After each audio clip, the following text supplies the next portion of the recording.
अनुच्छेद 218 के अंतर्गत उच्च न्यायालय के न्यायाधीश के पद से हटाने के लिए एक समावेदन प्रस्तुत करने का प्रस्ताव है। ये सदन संकल्प करता है कि इलाहाबाद उच्च न्यायालय impeachment case that is being discussed in the parliament. Lok Sabha Speaker Om Birla speaking. Listen in. कदाचार के लिए पद से हटाने के लिए महामहिम राष्ट्रपति जी को एक समावेदन प्रस्तुत किया जाए। दिल्ली उच्च न्यायालय के तत्कालीन न्यायाधीश न्यायमूर्ति यशवंत वर्मा वर्तमान में इलाहाबाद उच्च न्यायालय के न्यायाधीश के सक्रिय और कब्जे में नई दिल्ली स्थित 30 तुगलक क्रिसेंट परिसर में आग लगने के कारण अस्पष्टीकृत नकदी की बरामदगी के संबंध में भारत के सर्वोच्च न्यायालय द्वारा सार्वजनिक किया गया विवरण हमें 15 मार्च 2025 की सुबह 30 तुगलक क्रिसेंट नई दिल्ली से जली हुई नकदी धन मलबे को हटाने के संबंध में साक्ष्य की भी जानकारी है। हमने न्यायाधीश जांच अधिनियम 1968 के सामान्य प्रावधान और विशेष रूप से उसकी धारा 3 के प्रावधानों का अध्ययन किया है और हमें उनके बारे में परिचित कराया गया है। हमने न्यायाधीश जांच अधिनियम 1969 के प्रावधानों का भी अध्ययन किया है। हमें उनके बारे में भी परिचित कराया गया है। हमने सी रविचंद्र अय्यर बनाम न्यायमूर्ति A.M. भट्टाचार्य एवं अन्य 1995 5 SCC 457 केस में भारत के उच्चतम न्यायालय द्वारा घोषित कानूनों के साथ साथ अतिरिक्त जिला एवं सत्र न्यायाधीश एक्स बनाम मध्य प्रदेश उच्च न्यायालय के मामले में दिए गए फैसलों से भी खुद को परिचित कर लिया है। 2015 4 SCC 91 और ये कि अतिरिक्त जिला एवं सत्र न्यायाधीश एक्स सुप्रभा के मामले में उक्त निर्णय को सामान्यता और विशेष रूप से पैरा 33 को पढ़ने पर ये स्पष्ट है कि दिल्ली उच्च न्यायालय के मुख्य न्यायाधीश ने न्यायमूर्ति यशवंत वर्मा के विरुद्ध शिकायत को गंभीर प्रकृति का पाया और उक्त निर्णय के पैरा 33 के तहत परिकल्पित इन हाउस प्रक्रिया का पालन किया। यह भी स्पष्ट है कि भारत के तत्कालीन मुख्य न्यायाधीश ने इस गंभीर चौंकाने वाले घटना और तथ्यों पर विचार करने के बाद और न्यायमूर्ति यशवंत वर्मा की प्रतिक्रिया तथा दिल्ली उच्च न्यायालय के मुख्य न्यायाधीश की टिप्पणियों को ध्यान में रखते हुए ये राय बनाई कि इस विषय पर गहन जांच आवश्यक है।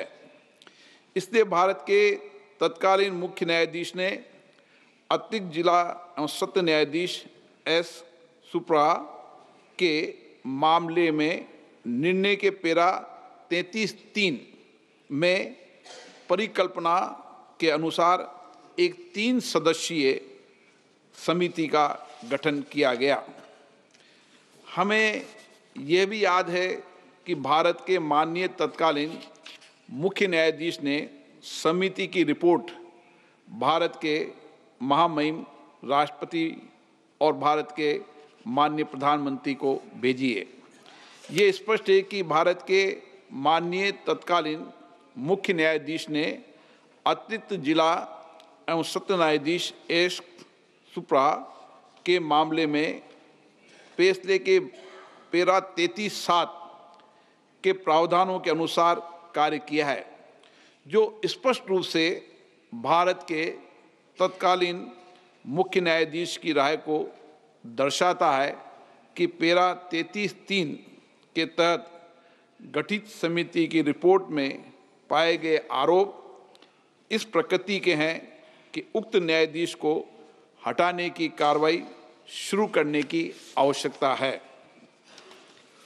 उपयुक्त तथ्यों के अवलोकन और सार्वजनिक रूप से उपलब्ध तथ्यों, न्यायमूर्ति यशवंत वर्मा के कब्जे वाले और उनके नियंत्रण में स्थित आधिकारिक परिसर से जली हुई नकदी की बरामदी और उसे हटाने से संबंधित परिस्थितियों की स्वतंत्र रूप से जांच करने के बाद हम स्वतंत्र रूप से ये भी पाते हैं कि भारत के संविधान के अनुच्छेद 124 के साथ पठित अनुच्छेद 217 और अनुच्छेद 218 के तहत हटाने की प्रक्रिया न्यायाधीश अधिनियम 1968 और उसके तहत बनाए गए नियमों के अनुसार शुरू की जानी चाहिए।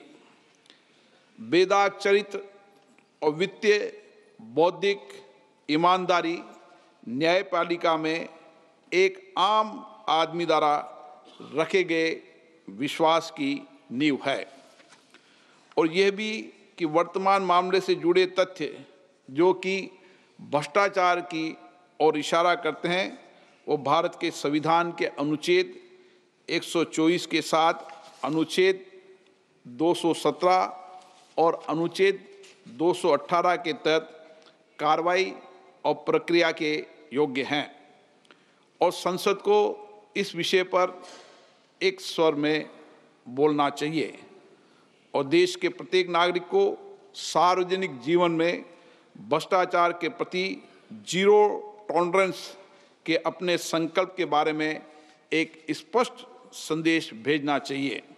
अतः हम भारतीय संविधान के अनुच्छेद 124 के साथ पठित अनुच्छेद 217 और अनुच्छेद 218 के अंतर्गत इलाहाबाद उच्च न्यायालय के न्यायाधीश न्यायमूर्ति यशवंत वर्मा को पद से हटाने के लिए ये प्रस्ताव प्रस्तुत करते हैं। कृपया इस प्रस्ताव पर आगे की कार्रवाई की जाए। इस प्रस्ताव को नियमानुसार उचित पाते हुए मैंने इसकी स्वीकृति प्रदान की है। न्यायाधीश जांच अधिनियम 1968 की धारा 3 की उपधारा 2 के अनुसार मैंने न्यायमूर्ति यशवंत वर्मा को पद से हटाने के अनुरोध के आधारों की जांच करने के उद्देश्य से निम्नलिखित 3 सदस्यों वाली एक समिति गठित किए। माननीय न्यायमूर्ति श्री अरविंद कुमार, न्यायाधीश उच्चतम न्यायालय, माननीय न्यायमूर्ति श्री मनिंदर मोहन श्रीवास्तव, मुख्य न्यायाधीश मद्रास उच्च न्यायालय, श्री BV आचार्य, वरिष्ठ अधिवक्ता, कर्नाटक उच्च न्यायालय। समिति यथाशीघ्र अपनी रिपोर्ट प्रस्तुत करेगी। जांच समिति की रिपोर्ट प्राप्त होने तक ये प्रस्ताव लंबित रहेगा।